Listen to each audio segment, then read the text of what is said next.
One of the biggest messages I think that we can shift this whole chronic disease epidemic is if we can begin to open or shift our perception that dis-ease is potentially this divine opportunity.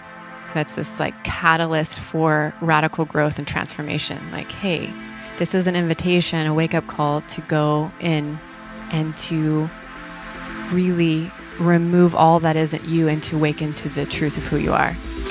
That's Dr. Brenda Walding, and this is episode 253 of Wellness Force Radio, where we discover the physical and emotional intelligence to live life well.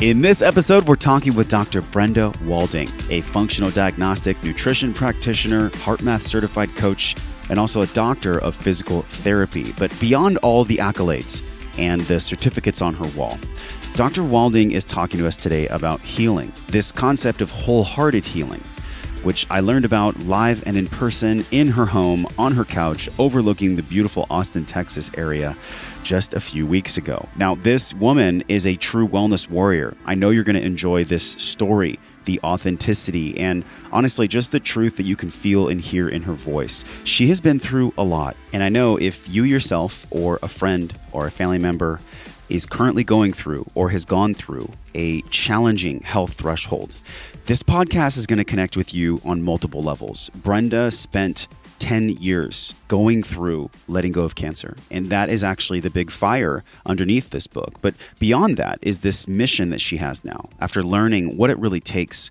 to let go of cancer, she's now serving women by helping them heal, thrive, and create more harmony in their lives. Brenda really understands this connection to spirituality and feminine power.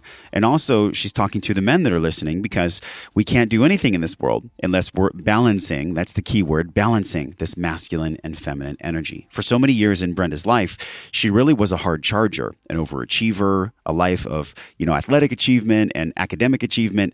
And really what she shares is that this quest for achievement is actually what kind of drove the sickness in a way. But this turned into her greatest gift. Brenda believes that healing isn't so much about gaining something outside of yourself. It's about letting go of all that isn't the deep down divine you. And that's the path that Brenda is talking to us about today. We'll explore why she chose to not go down the traditional path of chemotherapy and radiation to heal her breast cancer, but decided to go the natural medicine route instead. We talk about how women can be more aware of and honor their natural feminine selves. We talk about Brenda's spiritual connection, how it's shifted, and how she used it to heal, and why pain can be our most powerful teacher, and what pain taught Brenda while she had cancer. Show notes from today are at wellnessforce.com/253. Make sure you go and learn more about Brenda. And if you have a condition that you're going through, or maybe a family member or a friend, reach out to Brenda. All her contact information is going to be on the website over at wellnessforce.com/253. This conversation with Dr. Brenda Walding is brought to you by Organifi, our show sponsor, the creators of the red, green, and gold juice, and also the Pure, the gut health, and the brain health boosting supplement you can get every single day delivered in this cool, actually little travel packet. You can pour it in your water.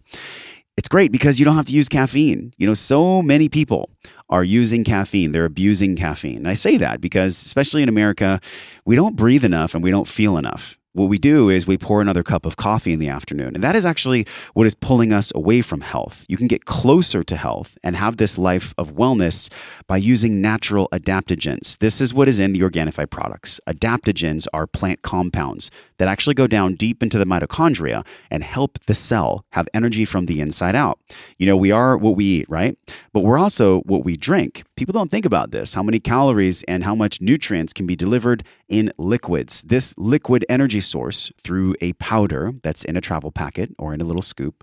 You can do this all day long for less than a few bucks a day. And because you're a part of the Wellness Force community, you get 20% off. You get 20% off your entire cart, the red, green, and gold, and the pure, and the protein, by the way, which tastes like vegan ice cream, over at Organifi.com/wellnessforce. Just use code wellnessforce at Organifi.com/wellnessforce. You can get 20% off your entire cart and the red and the green and the gold. All right, let's jump in right now, live and in person in Austin, Texas, with the one and only Dr. Brenda Walding.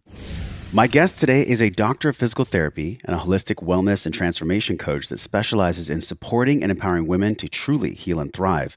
As a functional diagnostic nutrition practitioner, Tao Flow yoga teacher, and HeartMath certified coach, she's also co-founded Native Path, a popular nutrition and lifestyle company. Now, her new book, which we're talking about today in her home here in Austin, Texas, it's called Sick of Being Sick, The Woman's Holistic Guide to Overcoming Chronic Illness. This came through for her after burning the candle at both ends in athletics and achievement as a young woman, to then find herself battling breast cancer as an adult. Now, this turned into the catalyst for her to align with a concept that she calls wholehearted healing, where she's been able to heal not only her body, but her mind, heart, and spirit as well. Brenda Walding, welcome to Wellness Force. Oh, it's so good to be here. What an amazing introduction. Thank you. Well, this is, I got to spend like the past 16 hours with you and your husband, Chad, and it's been so special to just be here on the lake with you and just see literally where the healing has occurred. Yes. Why did you choose this place here in Austin to live? It's this beautiful view over the lake. Yes, that's a really good story, actually, because as I mentioned before when we were talking, during this whole incredible decade-long healing journey, part of that was navigating breast cancer and taking a very unconventional path, not doing the traditional chemo and radiation. So it actually took me and my husband to following my heart to a healing center in California, where we just picked up everything, left, and we went there, and we ended up spending our entire savings on alternative medicine treatment for cancer. And we ended up selling our home we lived in a place called Cedar Park, Texas, and we had to sell our home from California. And we moved in with my in-laws, had a second home on this lake in Austin, this place called Lago Vista. Yeah. And that's where I did a lot of healing work. And, we thought, oh my gosh, this is such a horrible thing. We have to move out of our home. And, so, we lost everything. But here we are in this beautiful little condo on the lake with deer and nature everywhere, and such an incredible place for just deep reflection and healing after I ended up having a mastectomy. After doing some alternative treatments. And so we lost everything, and we loved it so much. We spent 8 months recuperating and healing, and then we decided to stay. Yeah. So we just kind of, circumstance brought us to this place, and we were able to buy this beautiful home now that we have on the lake looking at the water. How much do you feel environment when it comes to healing matters for people, for both men and women? I know you serve a lot of women, yes. But for a human being to heal, like how important is the environment that they spend their healing in? In other words, do you think healing's possible if the environment's not stacked in their favor? I before having this experience, I would say, maybe it's important, but I mean, it's been so crucial to healing of my nervous system, my body, my mind, my spirit, just to have the opportunity to be in nature. There's a part in my book where I call Let Nature Nurture You, because it's been such a transformational part of my healing journey, is just being able to be in nature and all the wisdom of nature and the stillness of nature, and just how it allows us to really connect with, our hearts. So the Japanese call it Shinrin Yoku. It's forest bathing. It's literally prescribed from physicians in Japan. Yes. Which is fascinating. It is. I actually saw some research on that, and just like how the part of that of us being in the trees, how they emit the essential oils into the air that helps reduce stress.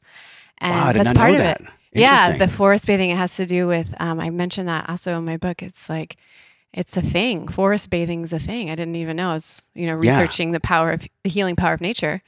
And and I love essential oils. And so I was like, oh, that, you just feel so relaxed when you're in nature. And then also, when you go to the beach and you just feel, I always feel so much better health-wise when I'm on the beach, and like you're grounding, you're getting those negative electrons from the earth and the sea breeze and the water and the elements. There's something really, it's beyond, there's science backing this up, but you always kind of like feel better. Yes. Yeah. So maybe in a way, and I'm excited to dig into this incredible story, but maybe in a way, the answer to the environment being the container for healing is that it's just as important as the healing itself. Would you say that's true? Yes. Yeah. Yeah, I would. I really would. And so I think sometimes when we're on this, whoever's on a healing journey or from whatever, or just wanting to live their most optimal life, I think we skip over the simple things.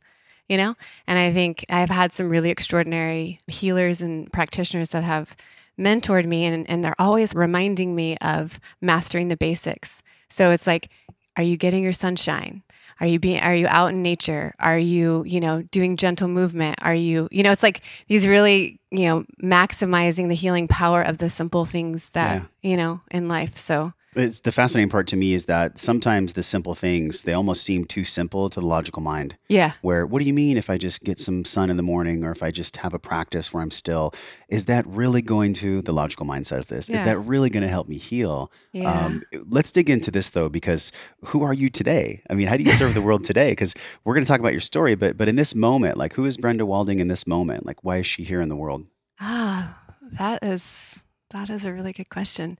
So I really feel the calling, the end of last year and the beginning of this year, as I'm kind of transitioning out of this healing phase of healing and navigating cancer to really serving, this really profound call to serve women and to help women that are sick and struggling with their health to really learn how to not only survive, but to thrive and to create more health, happiness, and harmony in their lives. Because that's really what my path has been over the past decade. And that is my soul's calling, is to go out and share my story and to serve and help other women, because that just lights me up. And I also feel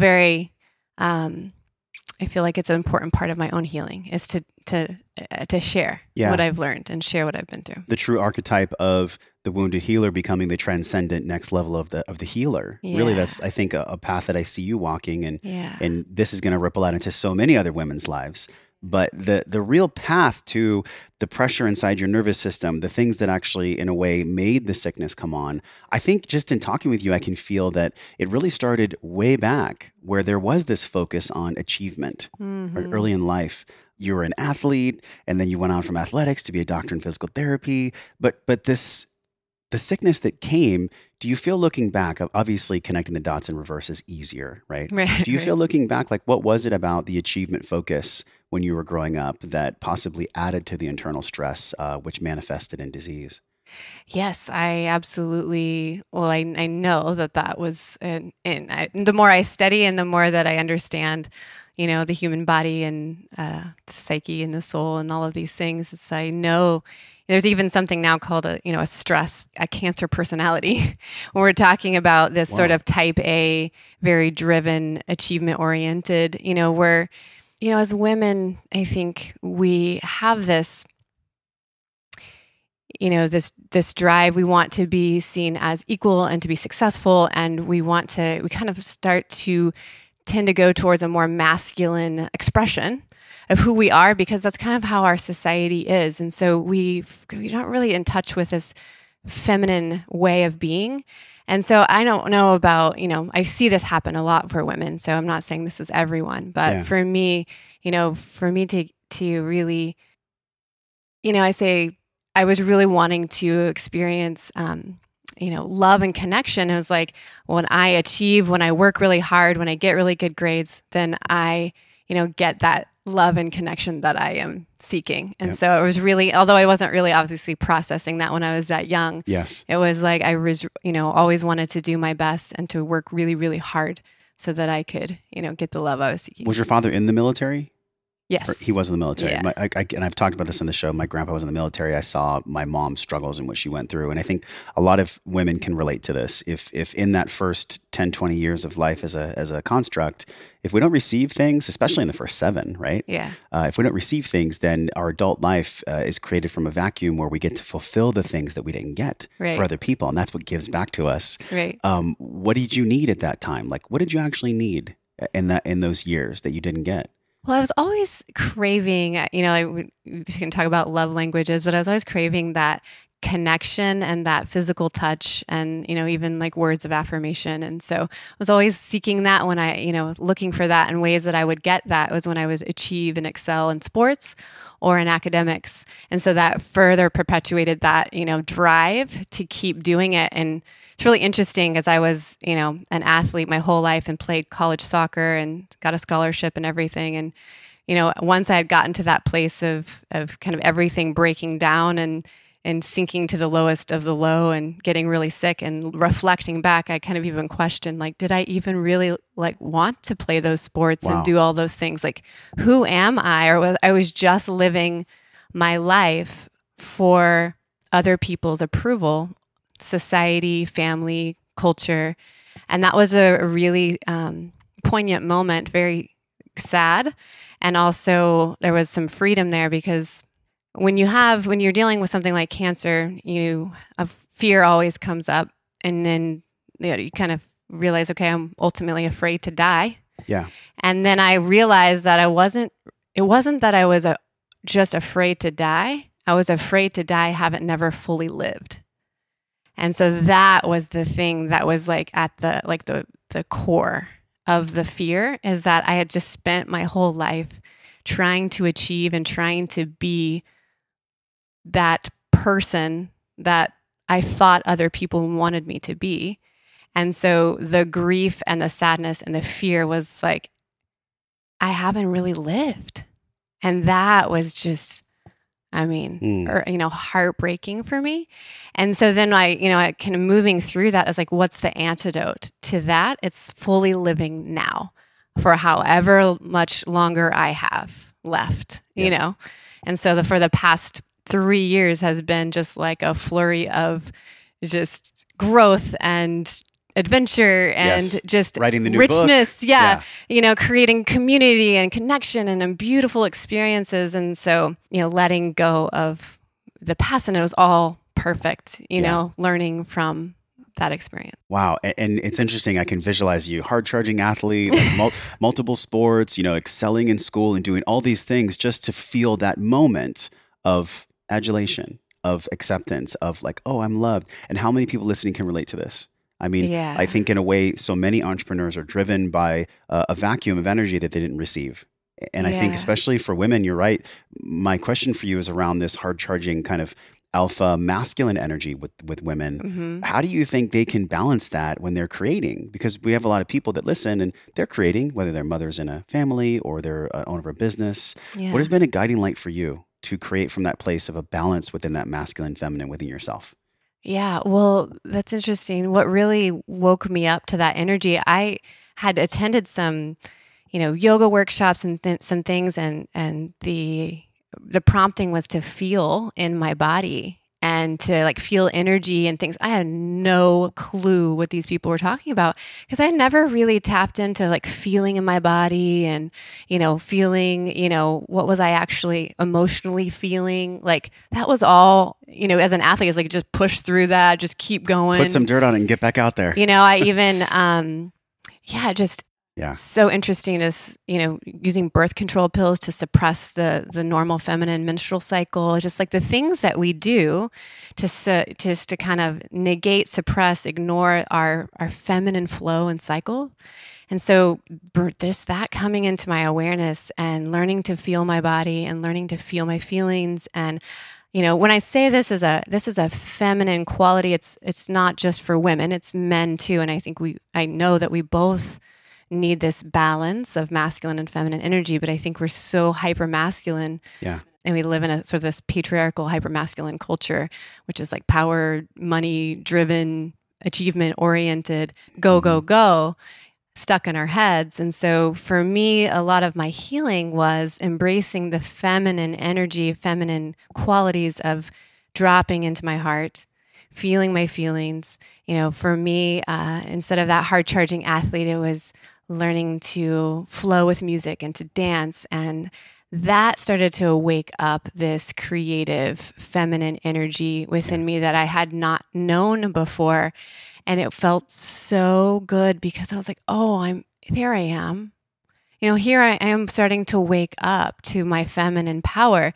And there is power in this feminine way of being. It's not a weakness. It's just a different way of expressing. We're not, as women, we're not meant to express ourselves and be powerful in a masculine way. We can be powerful in a feminine way. Oh, that's such a beautiful way to explain it. Because as men, we feel, I'll speak from a man's vantage point, we feel so masculine and so powerful when we're around a woman who's just deeply embodied in her feminine, right? And by the way, I think that the feminine and the masculine power are equally as powerful. Exactly. I don't think one's plus or minus at all. Neither do I. And I think the way that you got to this was by going through some pretty incredible thresholds, like thresholds that I read about in your book that were just so incredibly painful. Like I'm hearing you explain them, and I'm feeling them in my body, and I'm thinking, I don't know if I could have made it through that. Right. Because after you got married to Dr. Chad Walding, that's when the sickness really began. Yes. Take us to this moment when the sickness really began, because it was like sores in your mouth, and then you wound up at Whole Foods one day and you saw something on a magazine. Yep. And this magazine started a new path for you. Right. What did the magazine say? The magazine. So I'll give you a little before the magazine. What was happening leading up to the magazine was, my husband Chad and I, we got married. Kind of, I was that Division I athlete. Go to physical therapy school, seemingly really healthy, vibrant, and looks good on paper too. Looks good on paper, doing all the things, like just rocking it. We get married, move to a new city, pass our licensure exams, all this kind of major stressors. And then things just started to fall apart. I started to, in terms of things, it was my body. I just started to break out in rashes all over my entire body, and kind of like poison ivy, like oozy, itchy, painful rashes. Hair started falling out, started to drop weight and get fatigued. So like imagine playing Division I collegiate sports and then like feeling exhausted going up the stairs. Like that, it was like, oh, wait a second, this is not normal. And then just doctors not really knowing what was wrong with me, like normal, quote unquote, blood work.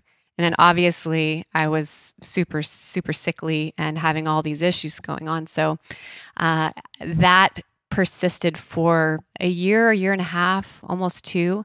And so I just kind of I kept getting sick frequently. And then I developed this infection that manifested as these pus-filled lesions in my mouth and throat. And so I couldn't really eat very much or swallow. I had to go on disability from my job as a physical therapist, and I still had all the rashes. So I literally would pack my body full of ice to sleep because I was in so much pain. And then, I just would be in bed, and the doctors gave me 4 rounds of antibiotics in a month and a half, and it just kept coming back. So did they ever know what it was? No, they didn't. Even at the end, no one ever knew. Well, I mean, they suspected some sort of potentially viral or bacterial infection, and they were worried about it getting into my bloodstream, and it being like a fatal situation. And so I was terrified. I thought I was potentially going to die. And so in the interim between antibiotics, it was almost like I would start to get better and feel a little bit better and can get out of bed. And then it would come back within, a few days of going off that round of antibiotic. And so in that interim of that last, in between the last round, Chad took me to Whole Foods. And so I wanted to get out of the house, and I was standing there, and this article from the Wellbeing Journal, it's a great journal. If anyone, doesn't know about that, it's a great scholarly, the Wellbeing Journal. Yeah. Cool. Give them a shout out. Okay. Saved my life pretty much. Thanks, Wellbeing Journal. Yeah. Thanks, Wellbeing Journal. And at the corner of my eye, as we were checking out, it said natural solutions to drug-resistant infections. And so I was like, oh, I have a drug-resistant infection, obviously. I mean, not knowing a whole lot about nutrition or health, in general. I mean, as a physical therapist, but I didn't know much about, holistic or natural healing like I do now. And so I got the magazine. I was reading it on the way home. And this Dr. Cass Ingram is, curing malaria with oregano oil and like plant medicines. And I'm like, oh. I get the book, and I'm like, why? I might as well get this $20 bottle of oregano oil and try it. And so I took that, and within 3 days, the infection was cleared up. And for the first time in a long time, I was getting some relief from my skin. Wow, just from oregano oil. Yeah, $20 after seeing one of the most sought after immune specialists in Austin. Yeah. And so that was a huge pivotal moment for me of going, okay, there's this whole world of natural healing, and it's so powerful, obviously. Like, what else is there? And so that became you could almost say that my drive and passion for like athletics was like really just shifted into like, okay, I will heal myself and I will learn all of these things. And so I dove into, natural healing, nutrition, working with more holistic minded practitioners. There was one book you read, The Cure is in the Cupboard. Yes. Tell us about that book, because I hadn't heard about it before you mentioned it. Well, that was actually in the article, in the Wellbeing Journal. It was Dr. Cass Ingram's book, The Cure is in the Cupboard. So it was mentioned in that article. So I got it, Chad got it from the library, and then it was all about oregano oil. And so I read it. So that was in conjunction with what you did with the oregano oil. And it gave protocols and stuff. And it was just a book I got at the library. Oh, so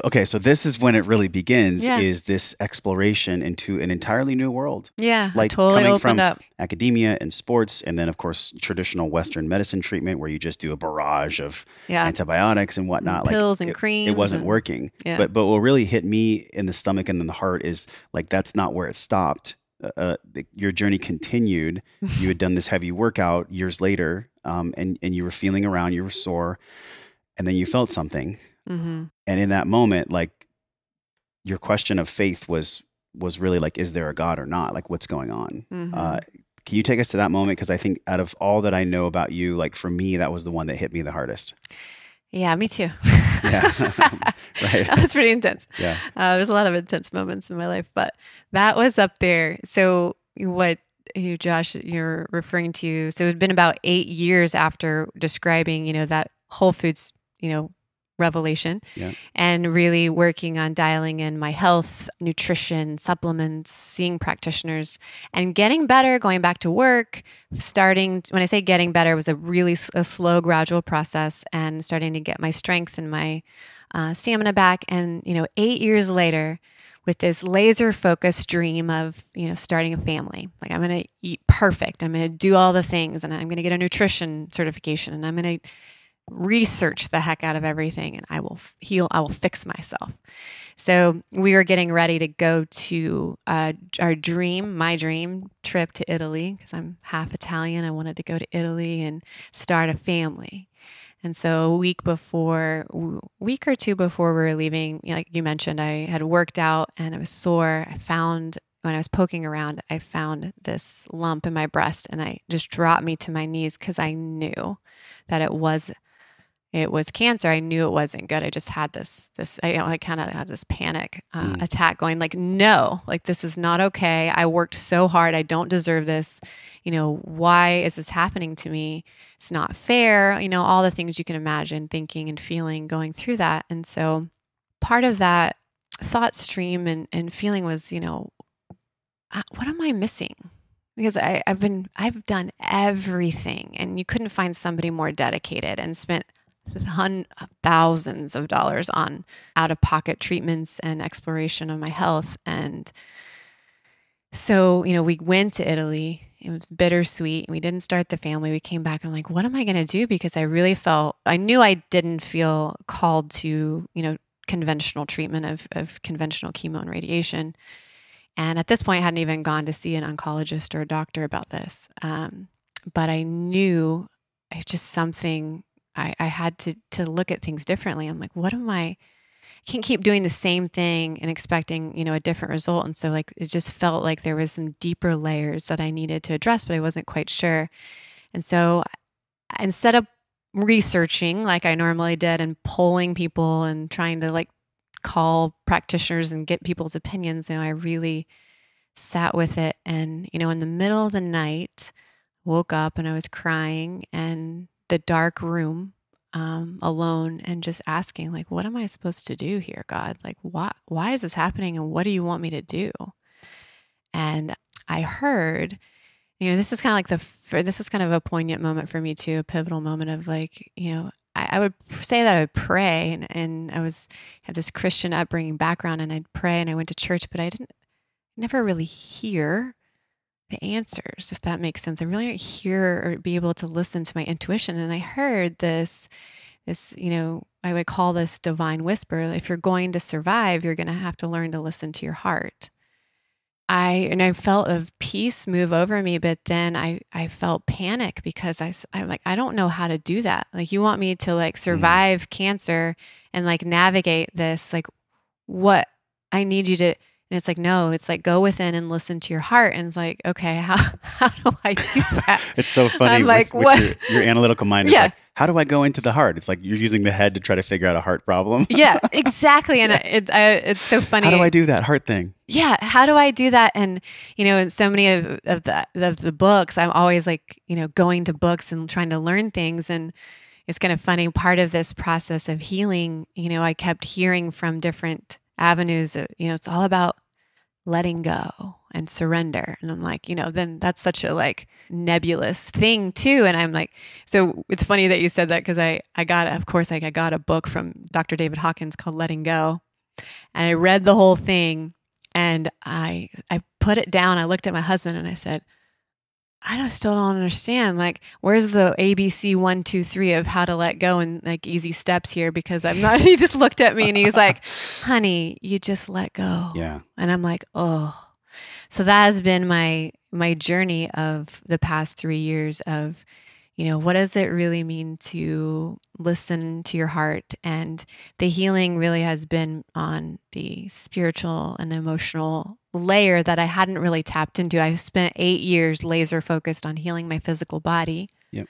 And so this has been the realization of, oh, we're so much more than these physical beings.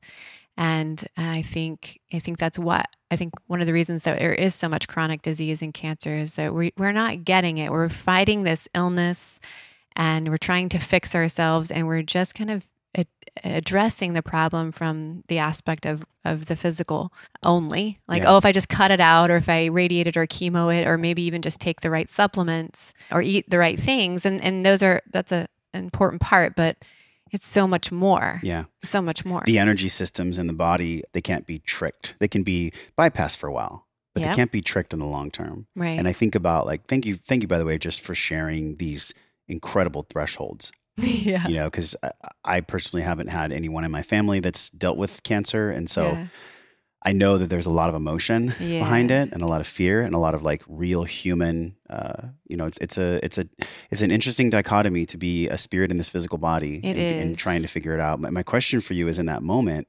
did you have a lack of faith? Like how did your relationship with God change, or spirit change in that moment in the darkness? Did you doubt that there was a God? Like, why is this happening to me? What was that like? I don't know that I ever completely, if I was writing off God completely, I just really didn't understand. And there was this element of this Catholic upbringing of, and more rigid upbringing of just even the thought of like, am I being punished for something? Did I do something wrong? Right? This belief that many people have of like, if something catastrophic happens and we're really quick to label this as bad. And then like, well, then I must fundamentally have done something wrong, or I'm not getting something, And that was the sense too of like, something's wrong with me. I'm not getting it. Maybe I'm being punished. Maybe I'm not smart enough. Maybe it's something like it's this worthiness, like I'm not enough, or something's fundamentally wrong with me. And that was sort of that feeling and conversation with God that I was having. And then the more that the teachers that I come across in my path and the books, and it was like really realizing that the God that is love does not punish, does not, create disease. And that fundamental belief is blocking my healing, really believing that I like somehow deserve to be, punished for something, or God is causing this. And switching that and coming to this place of like the power that created me, that created the cosmos, that created, these beautiful sunsets and this extraordinary, world is also within me and can heal me. Oh, you switch your belief to that. And like, how much more are you likely to experience and be open to receiving that healing? Yeah. And working with that power within, instead of like, it's a completely different approach. And so that's where I really started to, and we're talking about deeper deeper, important, fundamental pieces of healing is like looking at those belief systems, looking at, the suppressed emotions and, just the spiritual aspect of, who am I really? Yep. And so, yeah, that's been the past few years of that journey. How do you identify with higher power, spirit, God now compared to that previous model? You're raised with the Catholic Christian model. Yeah. How has that changed for you now? What do you see your connection to higher power as now? I think for me that, the connection to God is like God is everywhere present and in me and all around me and is in you and we're all connected versus this guy in the sky far away. In the sky. Yeah, which is kind of, it always makes me kind of chuckle. Like, do you really think that there's a bearded man in the sky? Yeah. Yeah. So it's, God is everywhere and in all things and yeah, and pure love and has the power to heal and to create. And I am a divine aspect of creation, divine manifestation of this creative power.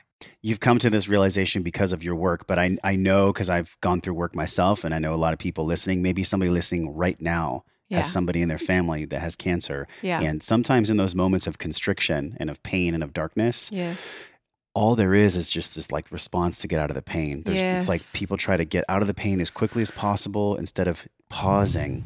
It's almost like the pain is the biggest teacher. And we had Paul Chek on the show, and he talked about pain being our most powerful teacher. Yeah. What did the pain of going through cancer really teach you? Oh, gosh. So many things. So I guess the biggest thing, and I guess one of the biggest messages I think that we can shift this whole chronic disease epidemic is if we can begin to open or shift our perception that dis-ease is potentially this divine opportunity. That's this like catalyst for radical growth and transformation. Like, hey, this is an invitation, a wake-up call to go in and to really remove all that isn't you and to wake into the truth of who you are, to get to the core of, like, because you've been, there's something I say in the book is that healing isn't so much about gaining something outside of yourself. It's letting go of all that isn't the deep down divine you. And so I think for so many of us, we're trying to like fix and we're trying to find something outside, but it's really an unraveling and a letting go of all that is, all the fear and all the, negative thoughts and beliefs and patterns that we picked up along the way in this life school. And it's, kind of fundamentally going back to that pure consciousness of love and remembering that. Yeah. So, and I think that these times of darkness and pain are, like you said, just the greatest teachers, and so, I had a teacher that always talked about constriction or contraction is expansion waiting to happen. And so if we can remember, even if it's not something that you personally experienced, but you're hearing, us talk about this or other people have experienced this as well, it's like that dark night of the soul is this beautiful kind of like cocoon-like experience where, the caterpillar is liquefying, like literally in real life when you have a caterpillar becoming a butterfly. Inside the dark cocoon, it becomes like liquid soup. And it's like completely breaking down and transforming. And it's like liquidy and stretchy and messy and probably painful and weird and uncomfortable. And it's like remembering that that's part of the transformation process and then it becomes this, beautiful butterfly. And so it's just remembering that in those dark places to honor those, to honor everything that's happening and to ask. Sometimes it's helpful for me to ask, like, what am I to learn here? Not that I don't have all the feelings of like, I wish I could get out of this quicker. But now I've learned enough to know that there's like, okay, there's gold in here and I may not find it for a while. Yeah. But, it's at least nice to be able to look at those things differently now. I think it's incredibly admirable the way that you've approached your healing, just being able to hang out with you this past half day and just see the way that you and your husband interact and see what you're all about. I can kind of see the power of your heart and I can understand what you're creating in the world. And it's interesting because there's a decision fork where people get cancer. Do you believe that it's always something that people attract by their unprocessed emotions? Or do you think that genetics ever play a role in getting cancer? In other words, is this energetically something that they brought in, or does sometimes spirit bring them cancer to forge their greater growth? That's a good question. I mean, we were talking about genetics, from that perspective. There was an interesting statistic about, I think it's 5%, around 5% of cancer is genetic and the rest is environmental, which I think is fascinating because we are especially my work as a practitioner, and not just cancer, but disease in general. It's like, it runs in my family, and it's genetic, and there's nothing I can do about it. And I think in that way, it's kind of used as like an excuse to kind of stay stuck in victimhood mentality that I don't have any control. So I think in that way, looking at it from that perspective of that there is a lot of environmental components gives us some not necessarily control, but that we do have a lot of control over our life in some respects. And then there's this other aspect where we don't, and we have to completely surrender. Yes. So it's like this, like one of my mentors talks about, taking surrendered action. So still, we have this element of having this co-creative power with the divine. And then what we think and what we believe and what we say all contribute to our reality and what happens in our experience. And so in that place, we have control over what we create, but then there's this whole element of like this force that's so much bigger and greater and knows us better than we can ever imagine, so that we have to stay in this place of surrender. So it's this really fine line that we have to like be really fluid in. But as far as, your question about attracting this, dis-ease by our thought, word, and feeling. There's or even unprocessed emotion. Or unprocessed emotion. Too much fear around even going there to process it. Right. Which then culminates into a manifestation of disease. Right. So yes, I think that is definitely, part of the process. And sometimes there's just things that we don't understand. Like, and there's like children that get cancer. And so I think it extends beyond like generations and the collective consciousness, and so it's so much more than we can really understand fully.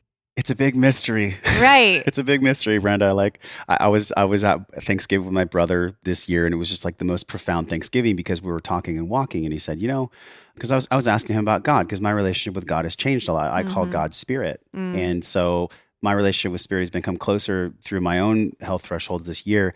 And we were both just talking, and all of a sudden we both agreed that, part of life is honoring the mystery. Yeah. It's honoring the mystery that we don't always get the answers. And I'm a podcast host, so I want the answers. Yeah, you do. Okay, I want all the answers right now. I do so too. People listening, like we all want the answers. Right. Especially for like driven people that want to create things. Yeah, and then the easy steps, like 1, 2, 3. Right. Quick. Just tell me how to get there. Tell me how to get into my heart space. Yeah. And I'll go there.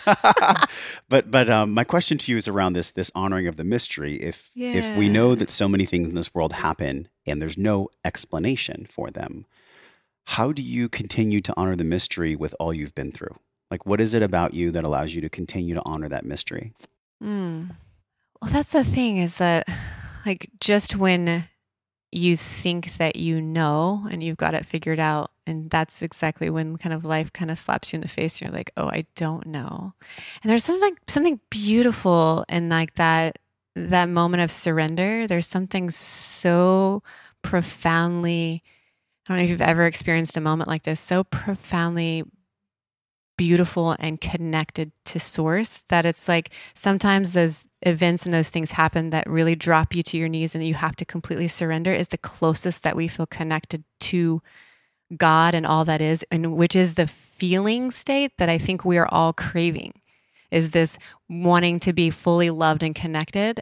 And I think sometimes those moments of surrender and mystery are when we feel that so much. So just remembering that, like do I have time to share this story? You have as much time as you want. So this is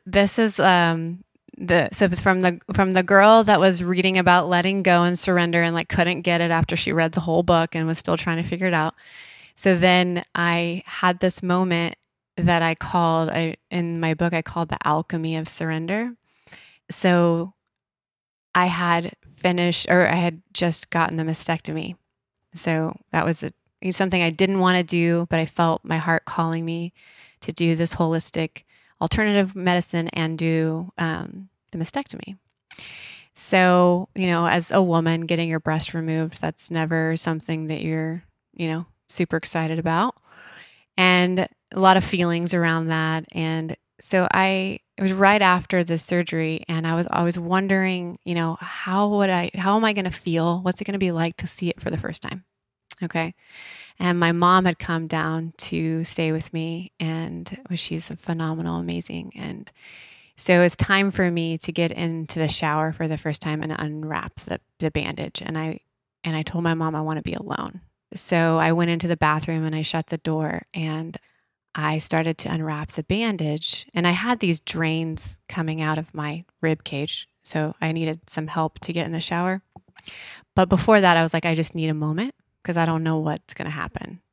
And I was scared. And so I unwrapped the bandage, and I'm looking in the mirror, and I see this huge scar, and my breast is gone. And my breath it just gasped, and it was like my thought process started to go into, oh, that's horrific. That's ugly. Like, what did you do? I mean, it was like everything contracted. And then it was like, no, like there was music playing on Pandora, like random, right? And so as I was feeling all these feelings of like ugly, horrific, what did you do? And just feeling all these emotions and like the tears starting to come in my eyes of just like disgust. And then the song Let It Be came on, the Beatles, and then I just took a deep breath, and I was like, no more tears. Like, you're beautiful.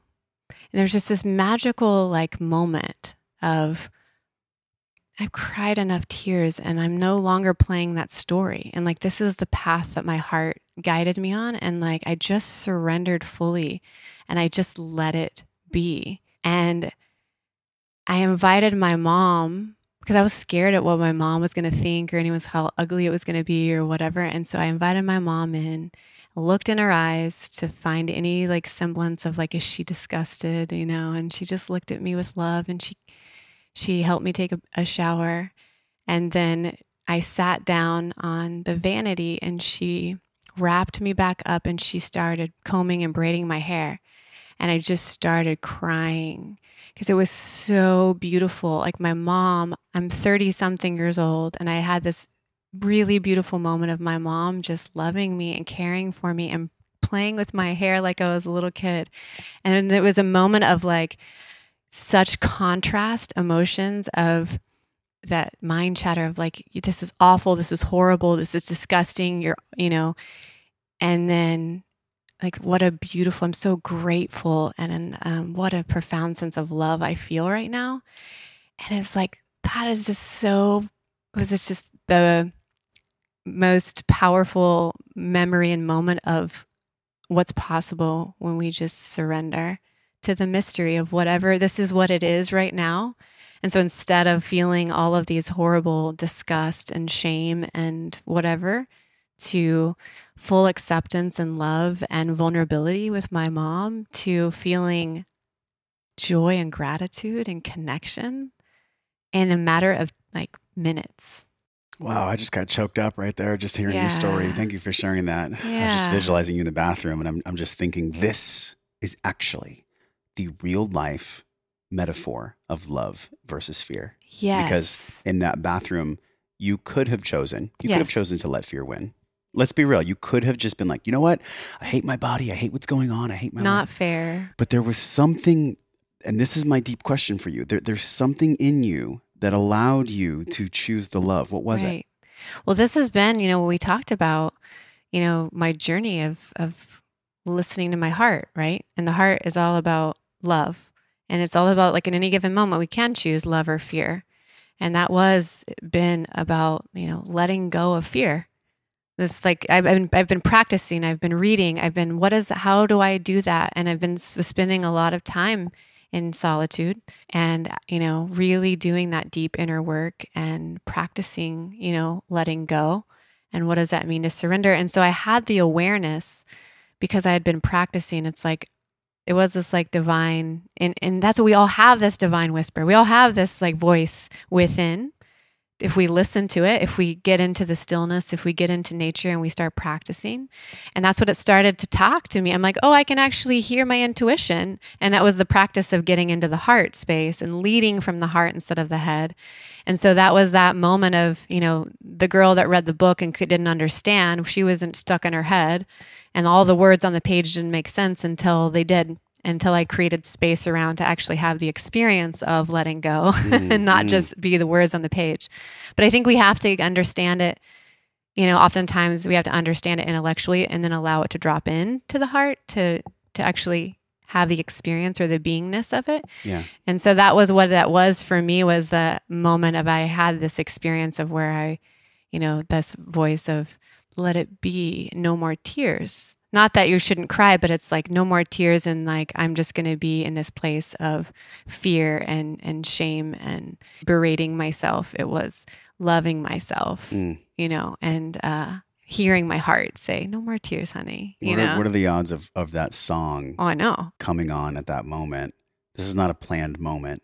This is a moment that unfolded. Yeah. And to me, that's just evidence. It's just evidence that there is something else divinely orchestrating everything. And in that moment, it became this beautiful teacher that you got to share with us to make my throat constrict. Yeah.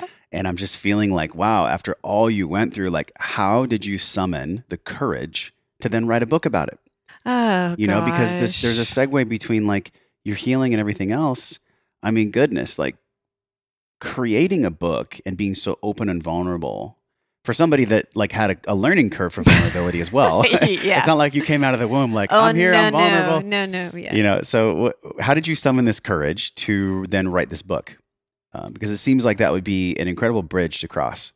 You're absolutely right. And I had no desire in the past to write a book, or wouldn't necessarily say I was a writer or have any grand plans for that. But again, I made the commitment 3 years ago of letting my heart guide me. And if you're going to survive, you're going to have to learn to listen to my heart. So my whole practice and my whole commitment for the past 3 years is no longer am I going to let my mind, my head run the show. Although, it definitely, kind of takes over sometimes and I have to come back into my heart. That's not human. perfect. You're not levitating on a mountain yet. No. But the commitment, the overarching commitment is to come back into my heart space. And so, instead of trying to figure out my life's purpose and trying to figure out what to do and chasing peace and chasing joy, when I made the commitment to listen to my heart, and it's like, God, use me. The prayer is not like, God, help me, figure out what I'm supposed to do. It's like, God, use me, so that I might know the joy of being used by you. It's a prayer from Marianne Williamson. So this whole shift from like trusting that God, that is love or source or divine, whatever you want to call it, is within me, has my highest and best good in mind beyond my wildest dreams. If I align with that and be like, God, use me. And whenever I started to do that, it's like my life it got so much more rich and so much more joyful instead of me trying to figure it out. So my way of living is to live from my heart. And I got, last year, the end of last year, it was this divine nudge thing going on, and, hearing it in meditation of birth the book. Wait, was this actually a voice you heard like through a loudspeaker, or just came out of you? It's like one of those voices that within. Okay. It's like, because if you're still enough to hear it. Yeah. So birth the book. And I desired to have a baby, and it was like birth the book and then birth the baby. And it was like, oh, wow. I don't know how to write a book. I don't want to write a book. And so I was like kind of resisting that for a little bit. Like, yeah, but like, I don't really know how. And like, I don't really want to go there, do I really have? And then it was like, kept coming. And then I got a sense that, and then also in talking to some of my mentors, I really got a sense that it was part of my healing journey, still part of the continual healing journey of, really going and into everything that I'd experienced and perhaps a way of integrating everything that had happened. And do you feel like in a way the book has been catharsis for you? Catharsis and like bringing up some remnants of things that I thought I had healed, and it coming back up for me to look at it on a deeper level, and because even, the fear you talked about, not really knowing anyone with cancer, but if you have dealing with someone that has had cancer, or you have cancer, or any sort of potentially catastrophic illness, when we're facing death, it's like the fear that grips you. And so like going back into those places and to feel that stuff again, it was kind of felt scary to go back there, because I'm like, I don't want to get stuck in that old way of being in this fearful state. And so can we pause there? Because that's a big point you just mentioned. The exploration of feeling a feeling sometimes can seem so scary because of the fear of being stuck. Yeah. And I'll just raise my hand. Like for men, the reason why I believe that a lot of men don't go to that place where they want to feel something, and this is my own journey, is because in my life I felt if I stay there for too long, I'm going to get stuck. Right. I'm going to get stuck at the bottom of the ocean. But in your journey, this is actually not the case. Yeah. Would you say that part of this book is giving people permission to choose a different narrative, rather than like, oh, I'm going to get stuck if I feel my feelings? Like, don't you think in a way your book is actually a permission slip to feel something? Yes. Yeah. And I feel like we all have this deep desire to thrive and to live our best life, and to feel, peace and happiness and purpose and passion and connection. And like the only way to experience our optimal life is to, feel. Like part of the human experience is this symphony of emotions, from happiness and joy to, sadness and anger. It's like, we talked about this earlier, it's like this contrast, and allowing all of the symphony of emotions is part of what it means to be human. So giving yourself permission to feel those. And one of my mentors always says, like, feel the feeling and love what you feel. Like no matter what it is, love the feeling, breathe, touch it, love, stay, breathe, feel.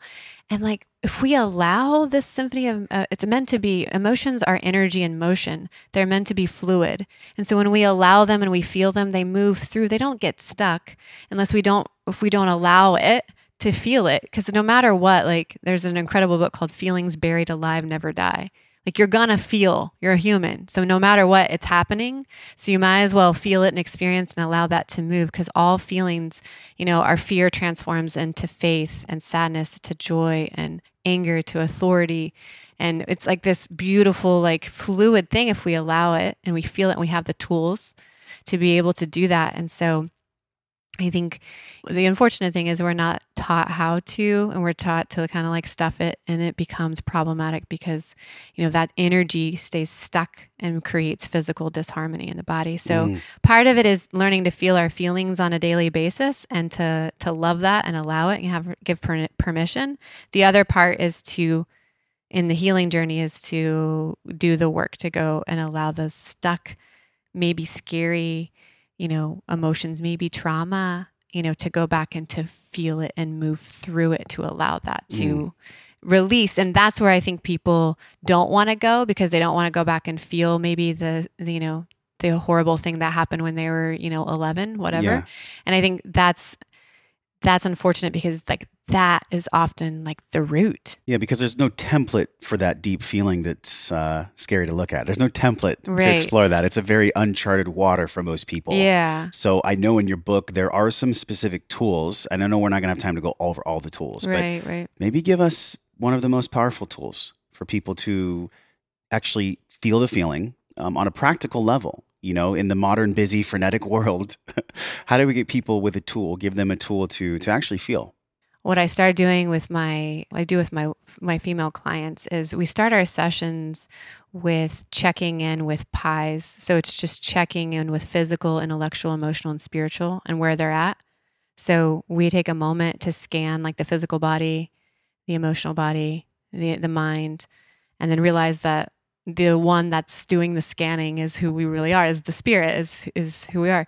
So it's really interesting is that when a woman is allowed to, or a person is just given the prompting to check in with how I feel, and you actually pause pause and you feel and you're like, oh, like I'm actually angry, or, and I find it really interesting is sometimes that the woman will go into descriptive words and stories and they don't actually know how to name the feeling.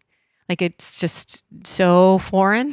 Don't even know how to name it. There's like no word for it yet. Yeah. Like, you're like, well, what is this thing? Yeah. Like, I don't know. I feeling pretty good or feeling, it's like, no, that's not an emotion. Pretty good. Like, it's like, okay, let's go deeper. And so it's like, we have no practice in it. So even just like checking in with like, practicing every day is like, and the physical body is very much, they call it the body mind. So, the physical body is very tied into the emotions. So, like whenever you feel nervous, you get butterflies in your stomach, right? So it's like that, a physical response to an emotion. So our body and our feelings are constantly in harmony. So when we check in with our physical body and we do a scan and you're like, oh, I've got some pain in my neck. I've got some tension in my low back. And then you go into the feeling state and you're like, oh, I'm feeling that pain in my neck. And you're like, oh, I'm angry. Oh, I'm really angry at my husband right now. And you start to just have awareness. Like you just check in with, your physical, mental, emotional, spiritual bodies.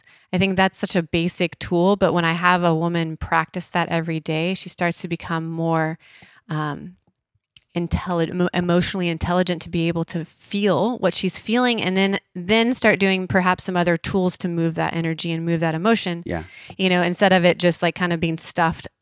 I didn't even realize. And this, I believe, thank you for sharing that, because this, I believe, in a way, is the modern day explanation of the deeper science of stillness and meditation. Because the scanning, and I remember in Vipassana, I did a 10-day silent retreat, and part of it is like us focusing on just the breath in our nose for hours at a time. Right. And when we focus on just our breathing, whatever's really going on with the body psychosomatically will kind of bubble to the surface. Yeah. So I love this PIES chart that you probably have in the book, right? The PIES is a chart or is a framework? It's just a framework. I actually learned this, I think, from Chad, my husband, doing some men's work at some, circle that they did, but they often do this check-in. So I do this with my women's circle and I do it with my clients, but yeah, it's just bringing awareness. Like, yeah. And it almost sounds like too good to be true, but that's just your logical mind thinking, Josh. I'm saying that out loud. And for anyone else that's thinking, like, if the stillness is so powerful, why aren't more people doing it? Yeah. I think it's because the narrative in society right now is about production. Right. And especially with social media and the angle of perfection.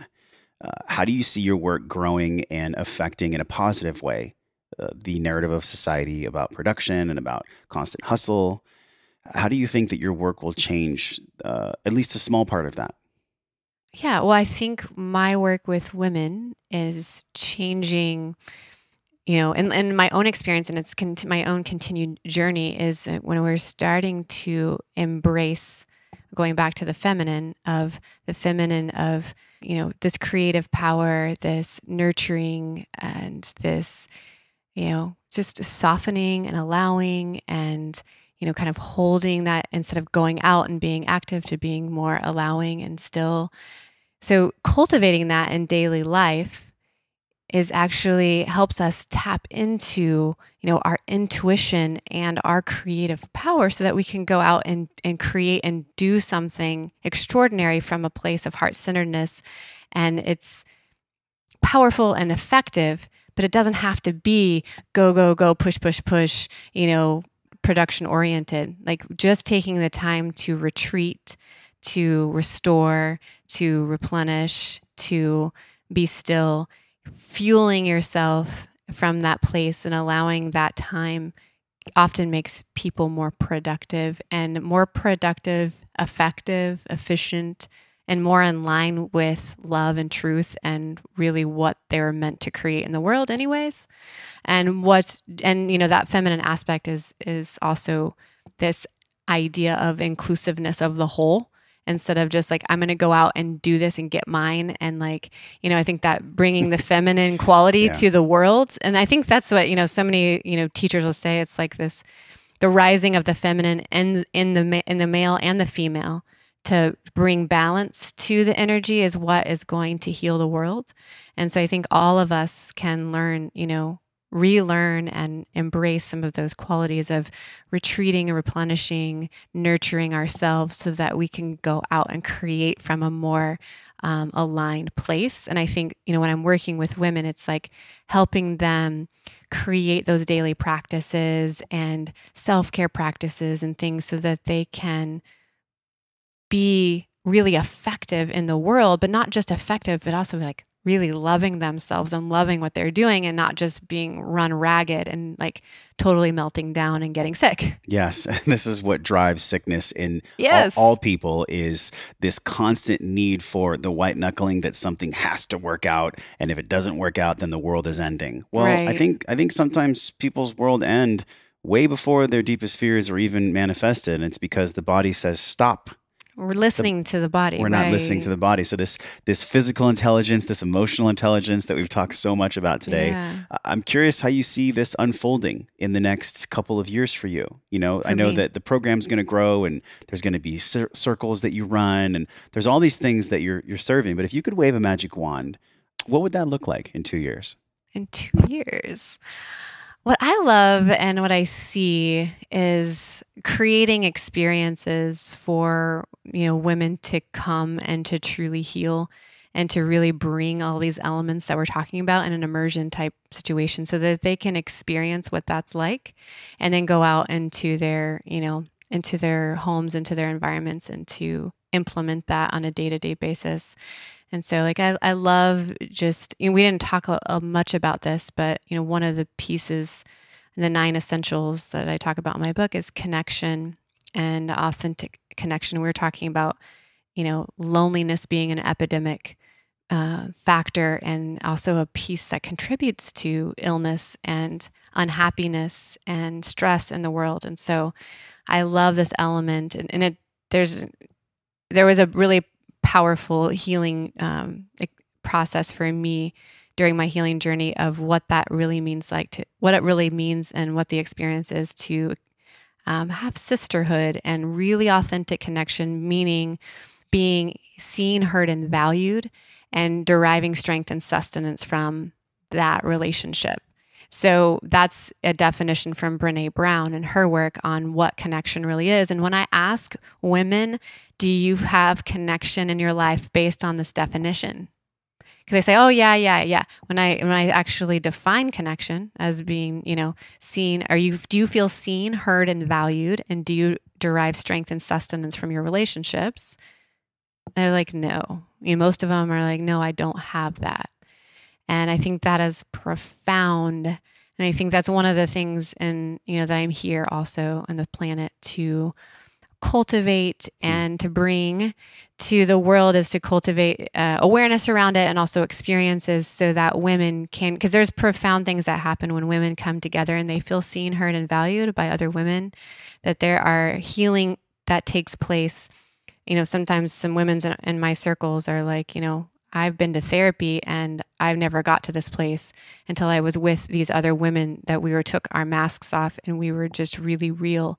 And one woman shares her story and goes there to that deep place, allows permission for another woman to do the same. And there's just deep healing that happens. So that's my heart.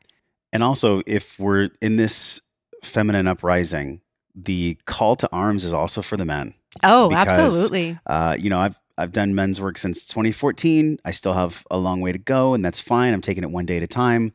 But look, if the women are going to grow in their power and the way in which they impact the world, then it's not about victimizing men or demasculinating men, which is, I think, there is an edge out there that a lot of men feel. And it's the evolving of the masculine to this other place where it's like, okay, well, instead of being angry or upset or allowing the narrative of victimization to even occur with Me Too or We Too or anything, can we actually just relax the war aspect of this conversation?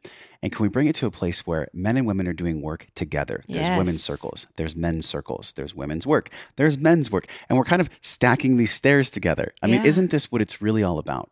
Absolutely. Absolutely. And even, we even had a beautiful co-ed circle in our home and just like talking about these things. Oh, you have co-ed circles? Yeah, we had. Why do you go that way? Why do you do co-ed? It was just a great, bringing, because a lot of in our community, we have our our women, my women's circle, many of their partners, their men, are in my husband's men's group, and we all get together. And so we thought, oh, let's get around and share, and gather. And it's so beautiful to witness men and being in this vulnerable, allowing, and they love it. They love that space to allow that feminine part of them, that emotional, not that just emotional is feminine, but allow them to fully emote and to express and to feel and to share in a safe container with other women and men. And it's really beautiful to watch men. I learn a lot too from men sharing. So yeah, I do think that's what it's all about, is that we are allowing the feminine energy to unfold and to cultivate that as men and women. And I think that will ultimately, like I mentioned before, bring so much healing to the world, because there has been just an over-dominating, over-balanced masculine. And so we're just allowing that feminine, those energies to rise and to come into balance. And I think that's where we have this beautiful harmony in the world. All right. So for all the men listening, you can be soft and you can still chop wood. It's sexy. And be sexy. It totally you can is. have it all. We can have this all if we say so. Yes. And this permission that really goes down to the core of belief, right? Our beliefs. So someone's listening right now, they're like, oh my God, I am so inspired by this story and by honestly these takeaways, like these teachings of permission to feel, the power of belief, understanding that everything in our body is a signal that's trying to tell us something. If they could do one thing at the end of this that would allow them to, for both men and women, maybe they're separate answers. Okay. One thing that they could actually lean into those feelings more, or get better wellness in their life, really. What would they do? I've got two things. Can I say two things? Mm-hmm. Okay. So the first thing, when it comes to on an individual basis, men and women, I think the most powerful thing is to have a consistent morning practice.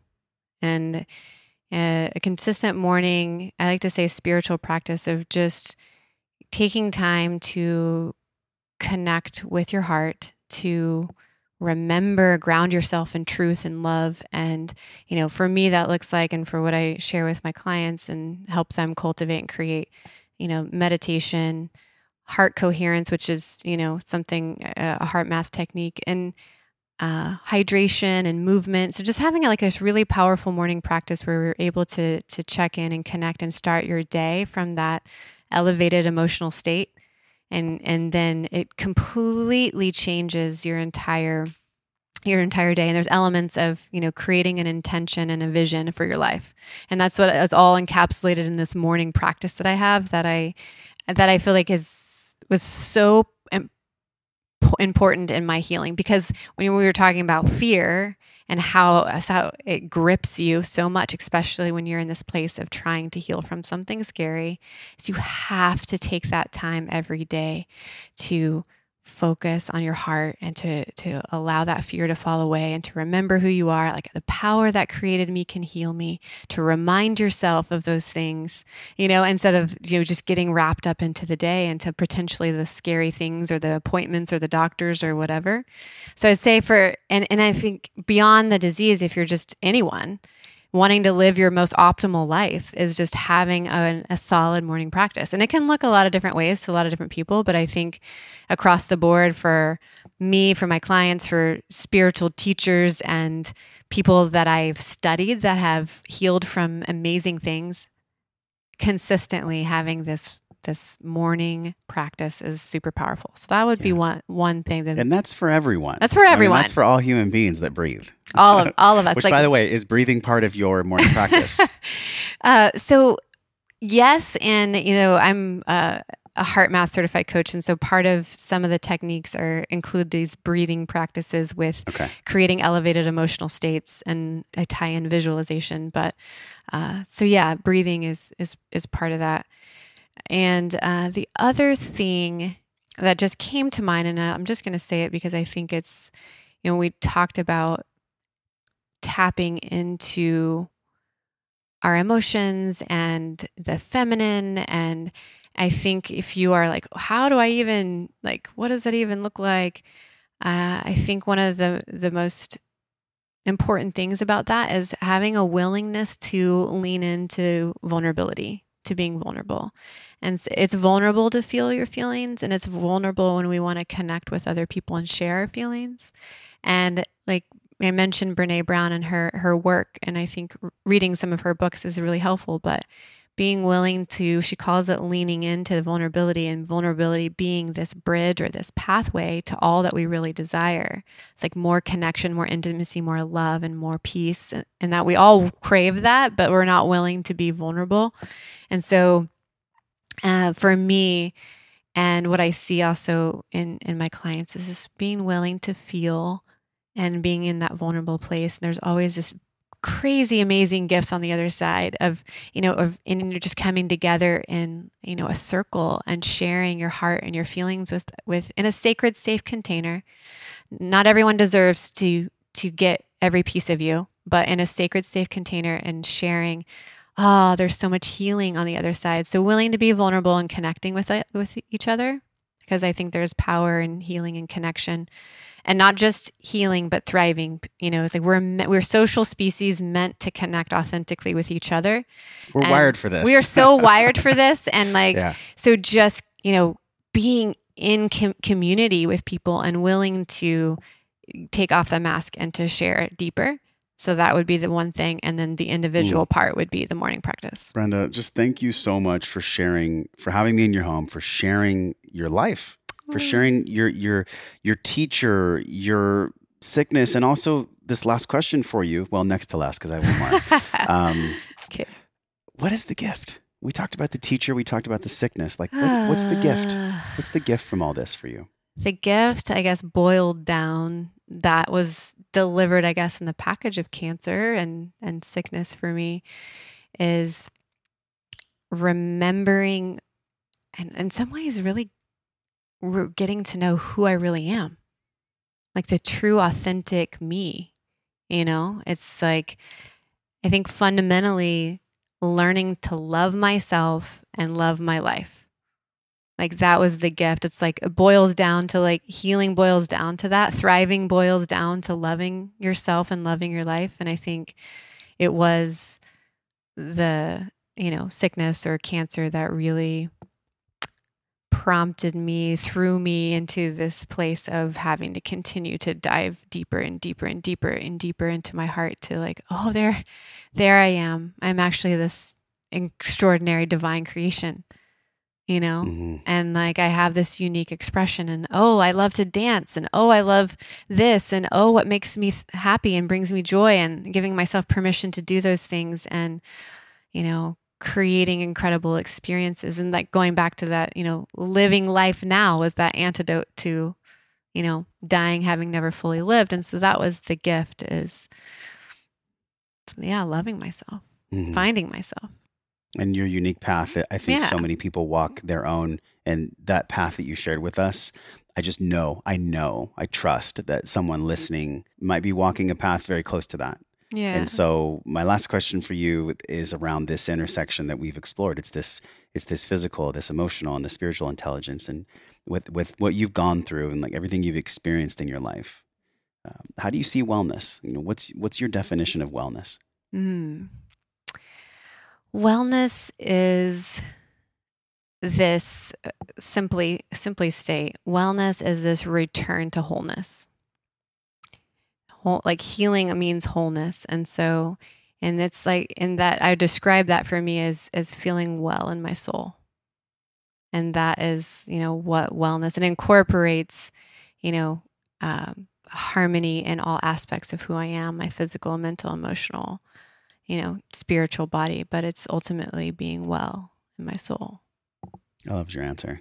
Yeah. People want to reach out to you. Where can they do that? Where can people dig into your work, your book, your circles, your groups, everything you got going on? Where do they go?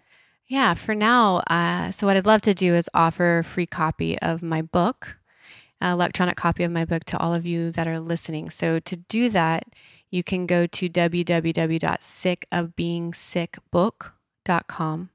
And so if you go there, you can download a free copy.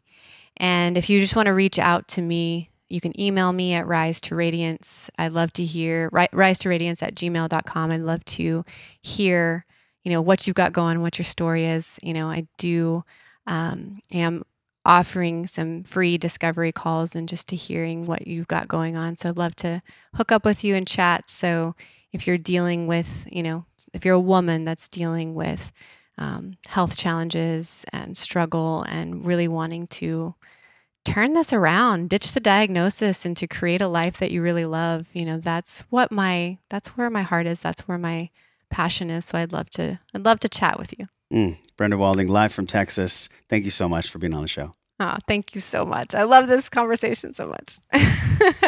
So grateful. Guys, we're going to be talking about this so much more in the Wellness Force group. So we're going to be posting links from Brenda, and all the show notes are going to be on the Wellness Force site. And then this conversation continues, wellnessforce.com/group. Maybe we can actually do a fun Q&A. If we get some questions from the audience, we could do a Q&A on the Facebook page. So guys, until I see you soon, I'm wishing you love and wellness. Hey, my friend, thank you for hanging out and growing with me today. Everything you learned on this podcast starts with your morning practices. So from over 200 world-class guests and counting, we've distilled the gems, the best of the best science-backed practices down into a 21-minute morning system guaranteed to increase the positive flow in your day. Get this free and powerful 21-minute life-changing system over at wellnessforce.com/M21. If you enjoyed this episode, tap your phone, share it with someone you care about, because that is how we all get better together. Supporting the show is easy. Leave us a 5-star review right now from your phone. It helps us reach other smart and conscious people like you. Either tap your phone and hit the link in purple that says review this podcast, or go to wellnessforce.com/review. And this show doesn't stop here. We're continuing the discovering process in our private Facebook group. You can be a part of it. All you have to do is go to wellnessforce.com/group, and I'll welcome you at the door. Okay, now you get to go out into your world and live your life well. So until I see you again real soon, I'm wishing you love and wellness.